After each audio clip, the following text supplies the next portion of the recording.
Muy buenas noches, queridos amigos de Popular Televisión. Un miércoles más y un nuevo programa de Vidas con Luz. En este caso tenemos con una invitada que, bueno, pues está un par de meses con nosotros. Un periodo, está a mitad de este periodo de 2 meses, porque su estancia, su lugar de trabajo y sobre todo su lugar de vida siempre ha sido Honduras. Ha venido pues a visitar nuestra tierra junto con su párroco, uno de los misioneros murcianos, Pepe Gómez, que la diócesis de Murcia tiene la diócesis de Cartagena en Honduras, concretamente en San Pedro Sula. Es un territorio pues que podríamos decir que es un apéndice de la región de Murcia, de la diócesis nuestra de Cartagena. Bienvenida, Waldina. Muchísimas gracias. Muy buenas noches. Buenas noches, me siento muy emocionada de poder compartir con ustedes a través de este programa y decir Vidas con Luz. Y desde que me invitaron he estado quebrándome la cabeza qué les voy a contar, qué les puede interesar de mí. Y entonces vengo acá y me dices tu vida. Tengo 54 años, 35 de los cuales han estado dedicados a ser catequista. Es decir, yo viendo un poco lo que nos mandaste un poco de tu trayectoria, todo lo has desarrollado dentro de la parroquia. Entraste a hacer la catequesis infantil, etcétera, etcétera. Incluso estudiaste en la secundaria en un colegio que era de la parroquia. Exactamente. Y sigues en la parroquia, sí, con catequesis, con coordinación de la catequesis, con enlaces con otras diócesis, con la dirección de una casa de espiritualidad, ¿no? Sí. Monte Oreb. Monte Oreb. Muy bonito el nombre. Sí, sí. Y bueno, pues tantísimas cosas, y eso es lo que queremos, que nos cuentes cómo ha ido todo, cómo te encuentras, cómo es la vida de parroquia en Honduras, y ahora que estás por aquí, pues un tiempo pues ya por España, si has visto alguna diferencia, pero vamos, irás saliendo sobre la marcha. Has dicho 54 años. 54 años, nací en una familia católica, 7 hermanos, estamos vivos 6, falleció uno hace algunos años. Y eres de las pequeñas. Soy la sexta. Sí, es una foto que antes de comenzar dije mi mamá. Ahí está mamá. Ahí está la mamá. Mi papá ya falleció, mi mamá está por cumplir 91 años ya. ¿Y se encuentra bien? Se encuentra bastante bien, gracias a Dios. Pues un homenaje a ella cuando le presentes el programa, que lo podrá ver en Facebook y pienso que sí, en las redes sociales. Pienso que vamos a echar las lagrimitas claro. juntas. Y la historia comenzó, yo pienso que ahí, en familia. Mi mamá siempre estuvo ligada a la iglesia de joven. Al casarse, los dos colaboraban con su iglesia. Y aunque nací en Puerto Cortés, ahí está el otro amor de mi vida, mi papá, que ya falleció. ¿Cómo era de nombre? Guillermo. Guillermo. ¿Y la mamá? Julia. Julia. Guillermo y Julia. Ponemos nombres. Sí. Y entonces pues fueron ellos los que inculcaron la fe en todos nosotros, los que nos fueron llevando, los que nos motivaban para hacer la catequesis, los que se preocuparon de que estudiáramos en el colegio católico, no porque tuviéramos las condiciones económicas para estar en un colegio privado, sino porque ellos estaban convencidos que ahí íbamos a recibir una mejor educación que nos iba a ayudar a crecer en la fe y a ser mejores personas. Sí, la mejor inversión es muchas veces, aunque cueste un poquito más de dinero, pero una buena educación, después ya... Sí, y nada, pues ahí grupo juvenil, grupo con una de las religiosas, en esa época eran las hermanas del Notre Dame las que llevaban el colegio. Y no sé, había algo, sí, esa es la Waldina de los 12 años, cuando terminó la primaria, la de la faldita corta. Pero la vida Dios la va marcando, yo pienso, y lo va llevando a uno por el camino que debe ser. Y ya en el colegio, a los 15, 16 años, era una persona así como distinta a las demás, como que no enfocaba mucho en el grupo, porque mis perspectivas, mis horizontes siempre iban hacia algo más, hacia el servicio. Era un adolescente que va creciendo, pero la perspectiva de futuro un poco... Muy madura para la etapa de la adolescencia. ¿Y las amigas te decían, tú qué eres, qué pasa contigo o qué? Pero era como el equilibrio de las amigas, porque mi grupo de amigos era muy diverso, pero no había ningún inconveniente. Waldina siempre era como el equilibrio para todas ellas. Aún nos mantenemos en contacto con varios de esos compañeros y compañeras de escuela, de colegio, de universidad.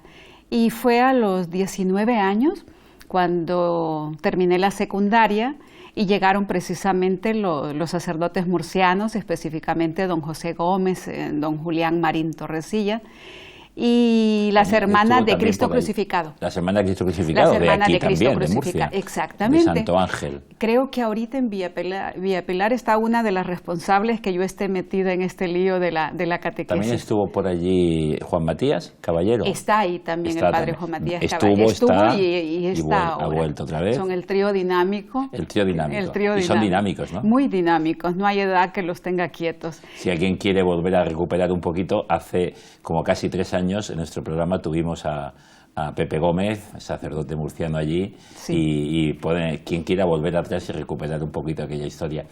No hemos dicho tu nombre completo, Gualdina Mondey Zúñiga. Zúñiga, sí. Muy bien, pues continuamos. 19 años. 19 años, llegan los sacerdotes, pero también las hermanas de Cristo Crucificado.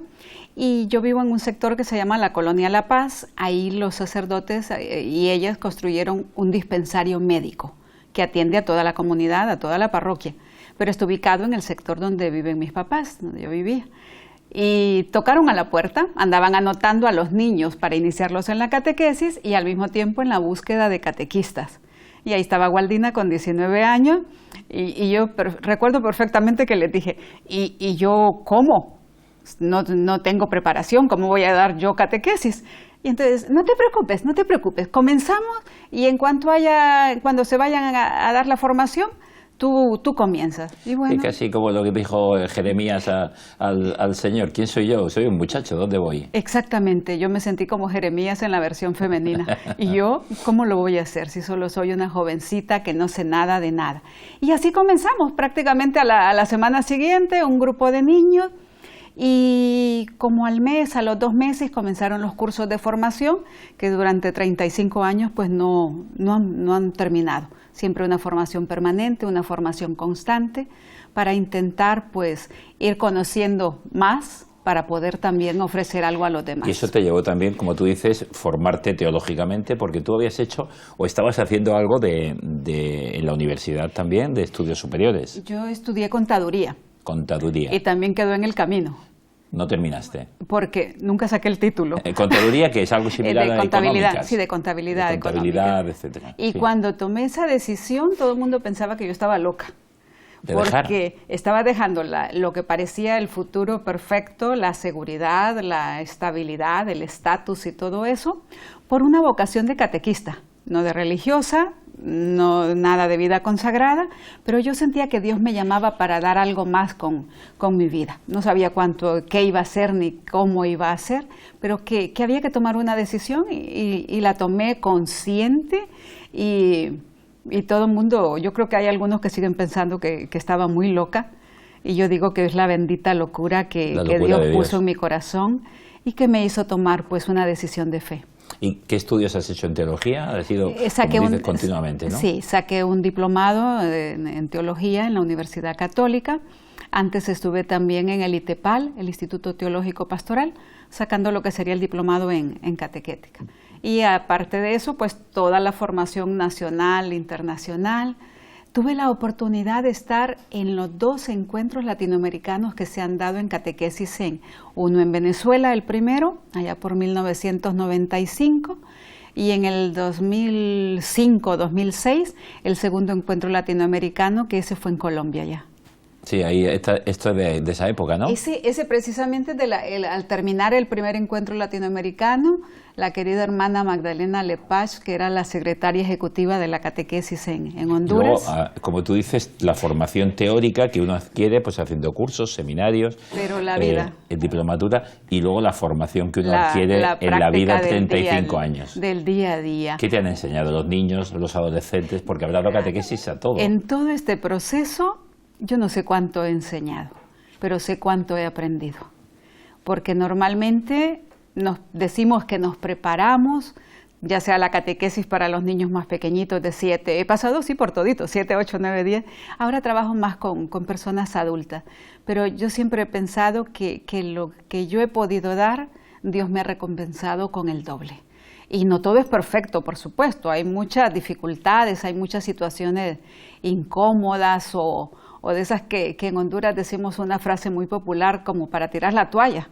Y decir, hasta aquí, ya, se dice aquí. Qué locura cometí, en qué lío me metí, pero luego Dios mismo te vuelve a mostrar el camino y hay que reandar. Es que muchas veces uno cree que es de avanzar y ya se llegó.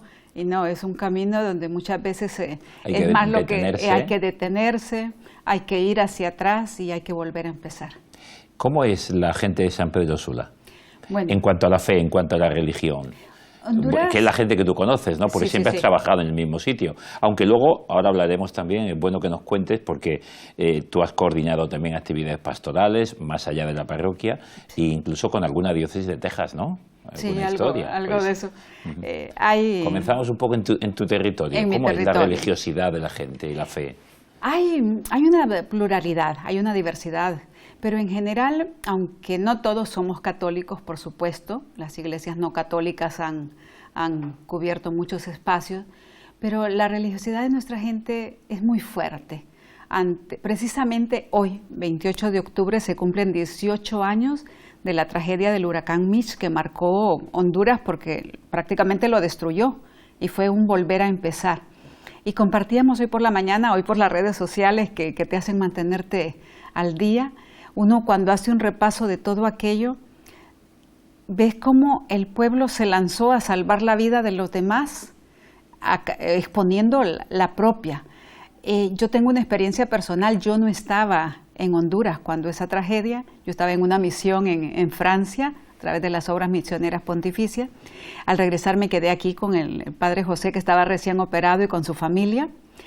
Y cuando no había ningún tipo de comunicación con casa, y cuando por fin la primera llamada, la angustia de no saber casi 8 días claro, nada de la familia, de nada, yo hablé con mi mamá y me dice: hija, quédate donde estás, vas a ser más útil y vas a ayudar más quedándote allí que aquí. Y entonces me contaba la experiencia de mi casa. Una casa pues para 5 o 8 personas lo más, había servido para casi 50. Porque en la medida que el agua avanzaba, pues las puertas de donde no había llegado el agua se iban abriendo para todo mundo. Y en mi casa, pues milagrosamente, porque no es alta, solo tiene un peldaño, y el agua no entró. Y ahí se refugiaron unas 50 personas, algunos conocidos y otros sin nombre. Pero le estoy poniendo solo el nombre de mi madre a una experiencia igual que esa casa en otros lugares que se dio en todos los lugares. Entonces, pues sí, es un pueblo como todos, pero normalmente muy, muy afectuoso, muy amable, muy receptivo, muy querendón.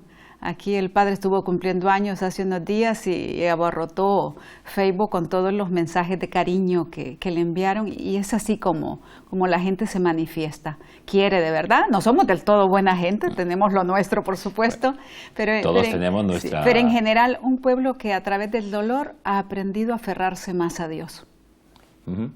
Centroamérica. ¿Qué problemas hay allí? Sobre todo económicos, ¿hay problemas de violencia, sociales? Mira, el principal problema se llama corrupción, en todos los niveles, en todos los estratos. Y eso ha dado origen a algo más, que es la migración hacia el norte en un principio, y ahora cruzando el Atlántico constantemente. En un principio todo el mundo se iba mojado, como se le llama allá, porque tienen que cruzar un río entre Estados Unidos y Estados Unidos de Norteamérica, entre México y Estados Unidos. Y ahora no, a medida que aquello se fue volviendo más difícil, pues comenzaron a subirse a un avión para cruzar, y ya no solo en España, sino en el resto de Europa sobre todo. Entonces eso ha dado lugar a mucha desintegración familiar, porque los padres dejan sus hijos en manos de abuelas mayores que ya no tienen capacidad, y además eso mismo nos dio de retorno una nueva... que es, ¿cómo llamarlo? Son las maras. Mucha violencia, son grupos antisociales, le podríamos llamar, pero yo le llamo grupos del dolor, porque son producto de la miseria, producto de la desintegración familiar. Causan dolor y causan violencia, vienen por un problema anterior. Vienen de un problema anterior. Se han enraizado por completo, y no solo en Honduras, en toda Centroamérica, provocando muerte, provocando dolor. Han sido como el punto perfecto para el narcotráfico y todas esas situaciones, y sufren ellos y sufre el pueblo, porque quien entra en un grupo de estos no va a salir vivo de allí, y entonces sufre también la familia que tiene un hijo que cae en estos grupos, y sufre la comunidad y sufrimos todos porque no podemos hacer muchas veces más que rezar y pedir a Dios que algo ocurra para transformar esos corazones que han perdido también y utilizar sus sentimientos. Entonces toda esa situación para evangelizar y para educar, lógicamente. ¿Y cómo, cuéntanos un poquito experiencias de convivencia, experiencias de la catequización en algún lugar concreto? Seguro que tienen 1000 anécdotas y 1000 situaciones, y quizá alguna un poquito que dura o difícil, pero también muchas muy buenas, ¿no? Cuando comencé con los primeros grupos, tenía que hablarle a unos niños de 7 años sobre el amor de Dios. Y entonces un muchachito levantó la mano y me dice: Dios no ama a mi familia, porque mi papá y mi mamá, mi papá llega bolo, llega borracho y golpea a mi mamá. Y entonces, ¿dónde está Dios? Eso un adulto no te lo dice nunca, se lo calla, pero un niño lo pregunta. Y puso a la catequista nueva en jaque. Claro. Y todo lo que hablábamos antes, una cosa es la teoría y otra es la práctica. Y ahora cómo educar. Y entonces, ¿cómo transformas esa experiencia dolorosa para explicarle que Dios va a estar con él a pesar de esa situación que Dios no ha mandado esa de dolor situación, y que no la ha mandado, y que Dios tiene que tocar de tal manera su corazón que le permita superar esa experiencia de sus padres para que él no la repita cuando sea adulto? Por ahí me salí, me acuerdo muy bien en esa experiencia. Recuerdo algo parecido que yo les decía a catequistas aquí, en una parroquia en Murcia, de las que estuve, que claro, la catequesis empezaba en primer curso hablando de Dios como Padre. Sí. Y claro, era muy sencillo decirle, poner el ejemplo de cómo sus padres les quieren, cómo sus padres les aman. Exacto. Pero claro, había niños con problemas muy familiares, con problemas de violencia de los padres hacia los hijos, hacia la mujer, y padres divididos y separados. Y entonces decía, llevar cuidado. Primero, analizar el niño de dónde viene, porque como digáis, Dios es como tu padre que te quiere y te ama, ya hemos perdido a ese niño. A ver cómo hacemos la historia, si la imagen de padre que tienen o de madre, en este sentido, ¿no? Sí. Y luego, pues, con los jóvenes. Los jóvenes son una experiencia totalmente distinta también. No son muy distintos de los jóvenes que yo conozco por acá. Muchas veces las familias creen que ya lo hicieron todo en cuestión de fe, ya los bautizaron, ya los mandaron a la comunión, a que hicieran la comunión, y ya cuando llegan a ese proceso de confirmación, pues ya como que no hace mucha falta el acompañamiento de la familia, y es cuando uno descubre cuánto amor necesitan y cómo un catequista no solo debe transmitir contenidos, sino que debe ser el mejor amigo de sus catequizandos en esa edad de los jóvenes. Y la mejor experiencia que yo tengo de haber dado catequesis y de haber acompañado un único grupo juvenil es encontrarme ahora con adultos que ahora son matrimonios, y por ejemplo hay uno que ahora ese matrimonio es el responsable de la pastoral familiar de la parroquia. Y hay otros que trabajan como responsables de las comunidades eclesiales. Y sí, ellos vuelven a iluminar mi vida con el nombre del programa. Esto es en la casa de retiro. En la casa de retiro. A ver, sí. Diriges esa casa. Yo dirijo esa casa. ¿Desde cuándo y cómo surge esta casa? ¿Tú llegas ya cuando está construida o cómo? No, cuéntanos, ¿y qué actividad tenéis ahí? Mira, la necesidad de las casas de ejercicios, de retiro, de descanso. En la diócesis solo existía un centro de formación, que precisamente el padre José también estuvo a cargo de ese centro cuando llegó. Cuando se ocurrió por eso el Mitch marca mucho la historia de nuestra parroquia también, porque fue una parroquia muy... ¿Has dicho 28 años? ¿Cuántos años hace? El 18 años el Mitch, del huracán. Ya una parroquia que llevaba procesos de evangelización, de misiones constantes, de evangelización. Tenemos catequistas, delegados de la palabra, animadores de comunidades eclesiales, de jóvenes, etcétera. Pero con el Mitch se marca una nueva etapa porque tienes que volcarte aún más a lo social.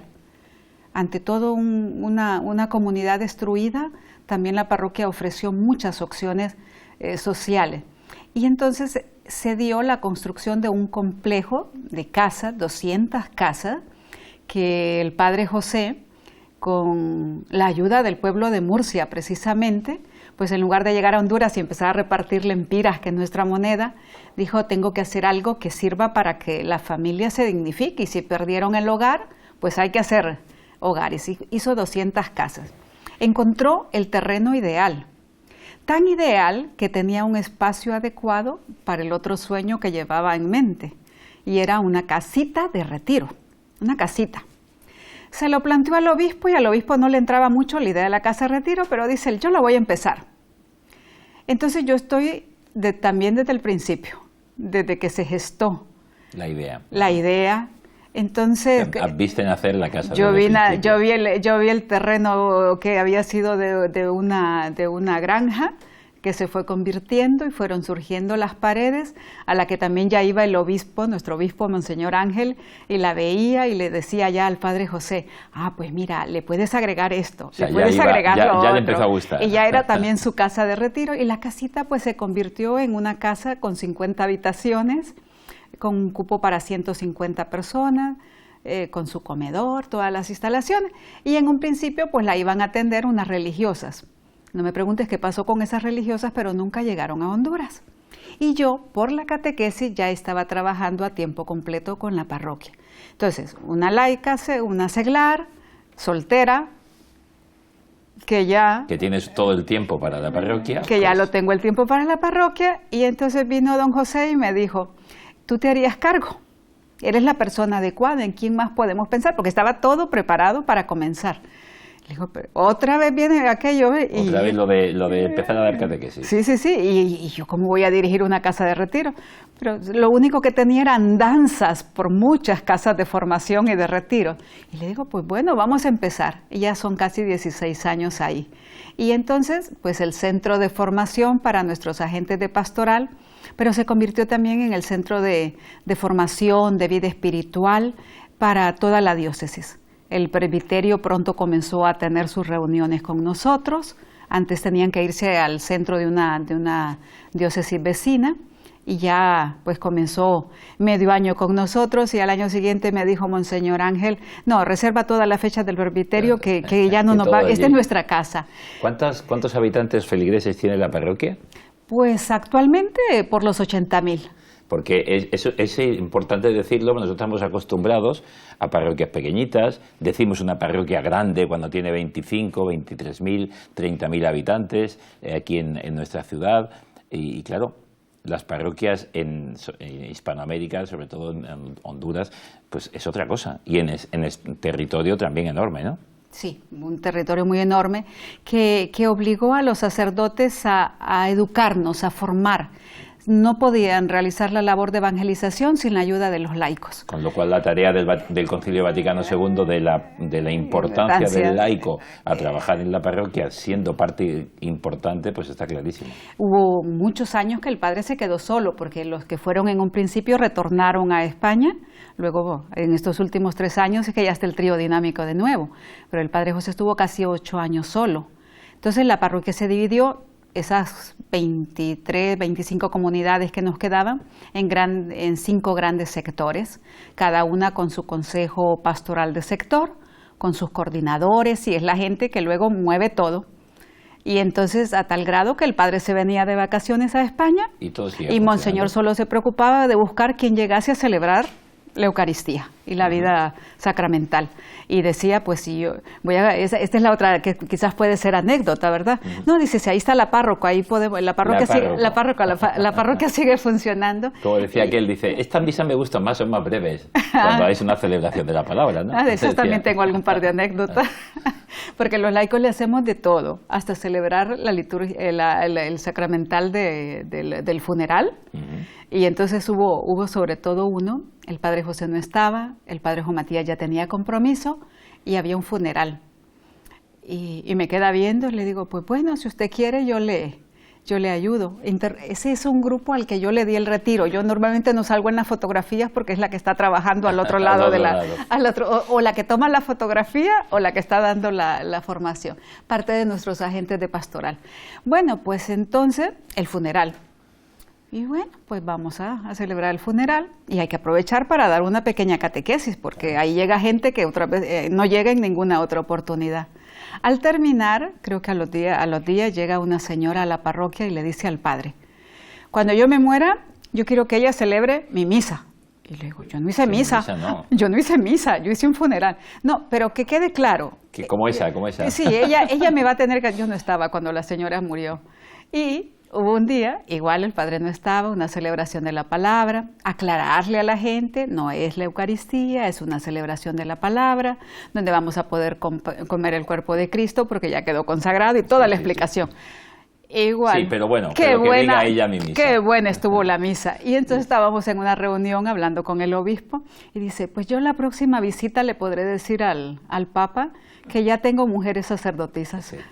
Pero lo que quiero decir es que hacemos lo que tenemos que hacer. El pueblo también se acostumbra al servicio de los seglares, de los laicos. Todo esto, ¿cuánta gente tenéis ahí en la parroquia activa, trabajando en los distintos sectores social, catequético, etcétera, etcétera, litúrgico? Estaremos hablando de unas 500 personas, como las que empujan. Las que empujan, y luego detrás más todas las comunidades, sí. ¿Eso es lo que echamos de menos aquí?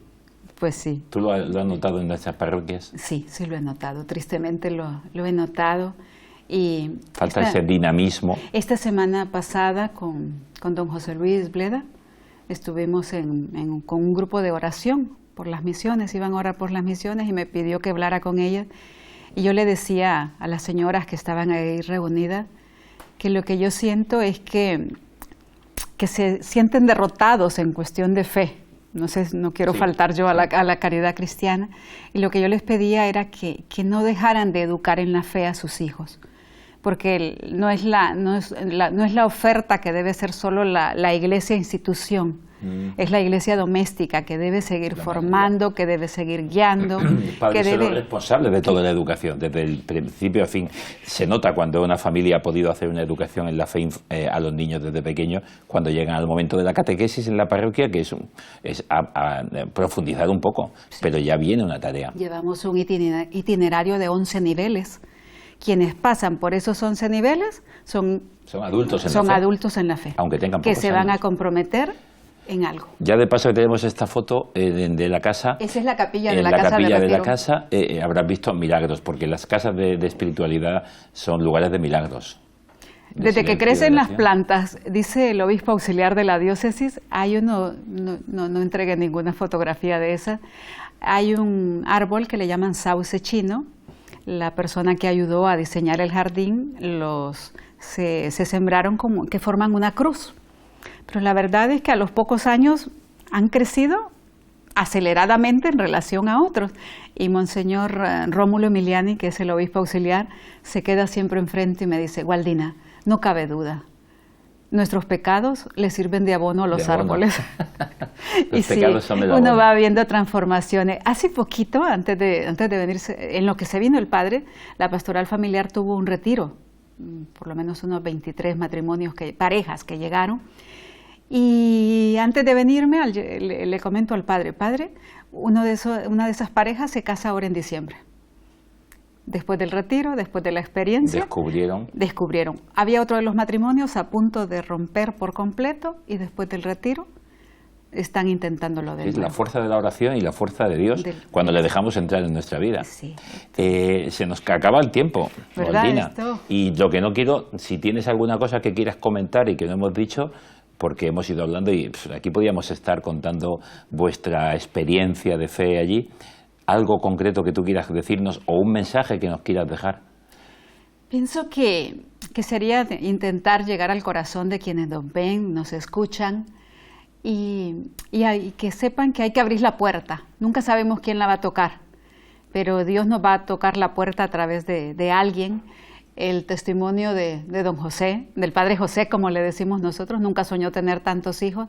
Y siempre nosotros decimos, no estaríamos tantos laicos seglares comprometidos en la misión parroquial si no tuviésemos el ejemplo de una persona ya mayor que llegó siendo joven, pero que se ha hecho mayor entre nosotros y que nunca está cansada, que siempre está dispuesta a dar lo mejor de sí misma para los demás.